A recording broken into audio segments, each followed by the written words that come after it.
जब भगवान महादेव को हम जल अर्पित करते हैं तो बचा हुआ जल हम पार्वती जी पे, गणेश जी पे, आदि आदि पे चढ़ाते हैं। तो क्या हम सिर से चढ़ाएं या हम पैरों में चढ़ाएं?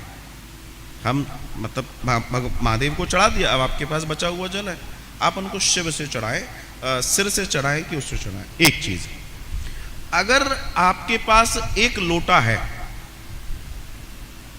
मान लीजिए लोटा है, इसके अंदर जल है और आपने यह जल भगवान भोलेनाथ को चढ़ा दिया, थोड़ा सा बचा लिया, गरीबी है, एक ही लोटे में निपटना है, मान लो विचार ऐसा है, तब तो जल आप उनके चरणों में चढ़ाएं। और अगर आपके पास एक्स्ट्रा जल है, ज्यादातर जब शिवालयों में आदि में जाते तो हमारे पास जल अधिक होता है, अगर व्यवस्था से गए तो, अदरवाइज नहीं होता है, तो एक्स्ट्रा जल है तो आप सर से चढ़ाएं।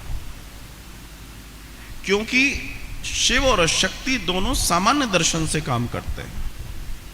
आप लोग जब नवरात्र में मां को धारते हैं तो इसलिए धारते हैं क्योंकि उस समय वो तप से निकली है,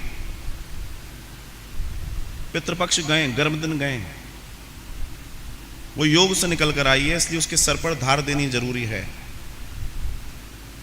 तब जाकर आप दशमी में प्रवेश करते हैं और वो दशमी आपको सीधे लक्ष्मी पूजन की ओर ले जाती है। It's a process.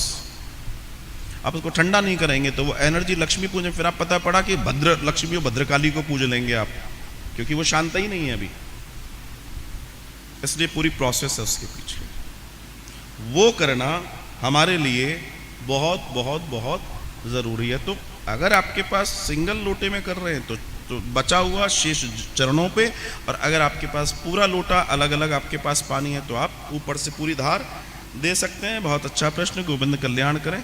ऐसे सुंदर सुंदर प्रश्नों का आनंद लिया जाए।